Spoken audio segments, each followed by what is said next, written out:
In his new book, Creating the Quran, Dr. Stephen Shoemaker reveals the truth that early Christian sources show that the final composition of the Quran was produced by Al-Hajjaj.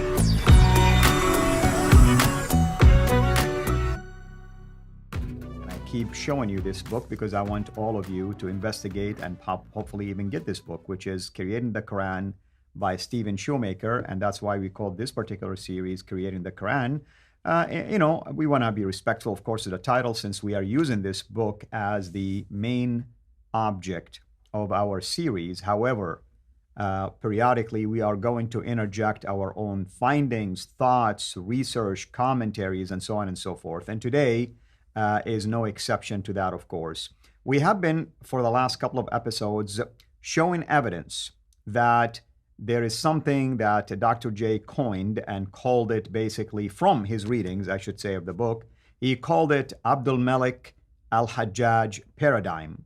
And we've been also showing evidence from early Christians. When we say early, we're talking kind of like 8th century sometimes, or before or after, that supports the idea that the evolution and the rise of the Quran happened at a later time, or at least it wasn't standardized at the time of Uthman, meaning there was still fluidity in the production of the Quran and standardizing that text itself. Today, we will be taking a look at what is called the Dialogue of Abraham, Tiberius, and the Emir.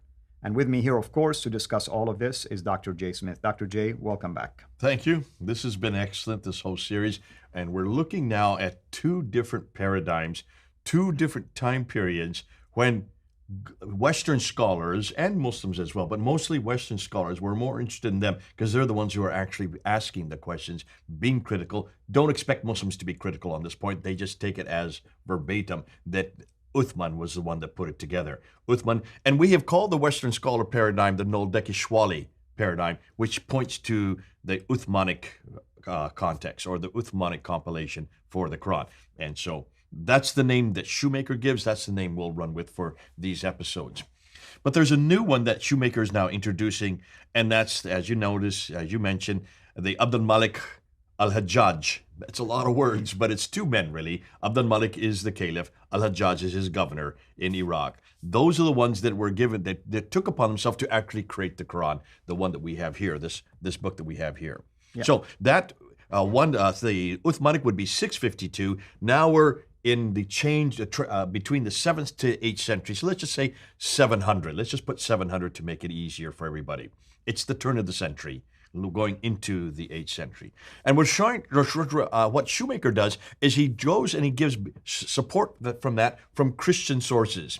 This is outside the tradition, therefore there is no need to hold with the narrative that is the standard narrative that we keep on talking about, because these guys actually predate that standard narrative.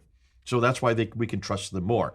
And their material has not been eradicated. Their material has not been sublimated. Mm-hmm. Their material has not been destroyed because they're not within the Arab tradition. They're not within. See, Islam hasn't come to the fore yet, so I don't want to call it Islam. Right, that's true. I mean, it was called like Hagarine, Ishmaelites. Ishmaelites, they're called Hagarines. They were called. They were also called Muhajiruns, which means people of the Hijr. Right. They are also called the Saracens. These are the names they give themselves. These Arabs. Now, we've already talked about John of Damascus, who was there in the courts with Abdul Malik. He is a eyewitness to this happening. This compilation by Abdul Malik and Al-Hajjaj. We also then talked about the Leo III, who had this, not a debate, but these letters back and forth. They're both from the 8th century, mid-8th century and late 8th century. We're now going to move into the 9th century. So we're quite a bit later now. We're almost 100 years later.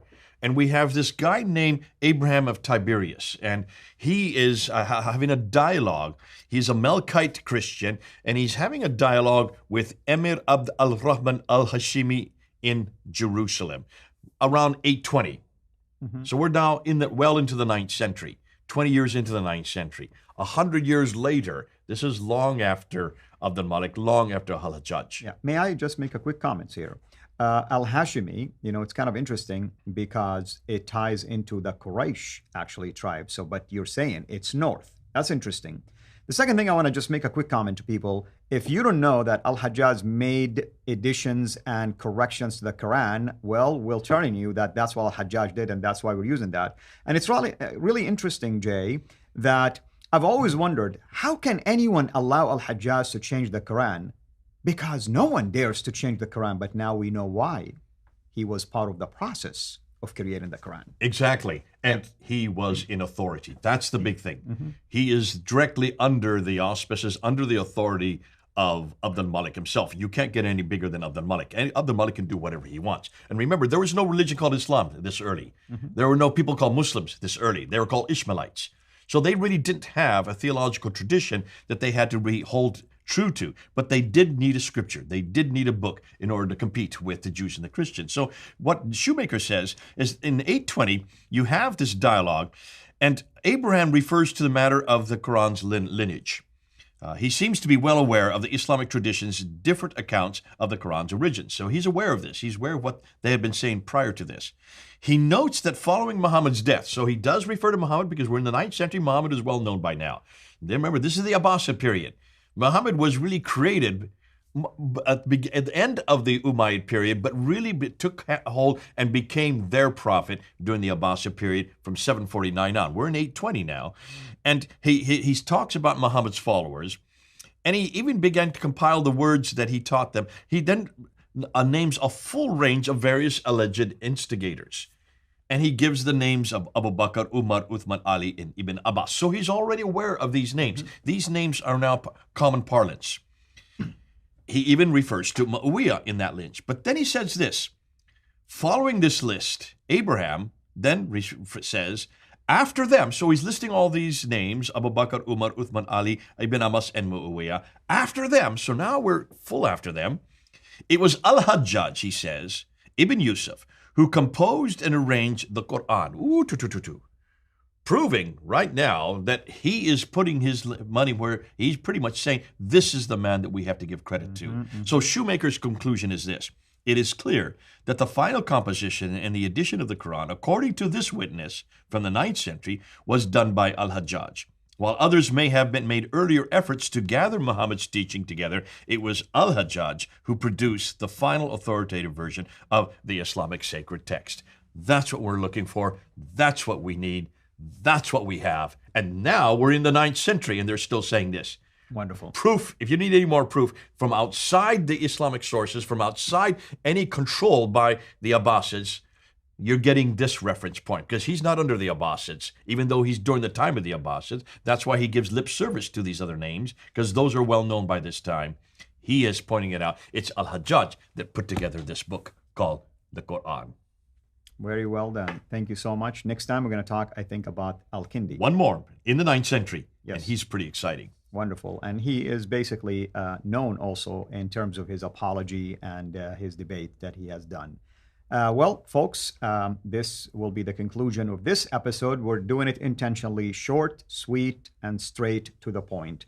Next time, as you've heard, we will be talking yet about another person who is late in the 8th century, who will also collaborate this paradigm, meaning Abdul Malik al-Hajjaj paradigm in terms of their creation of the Quran.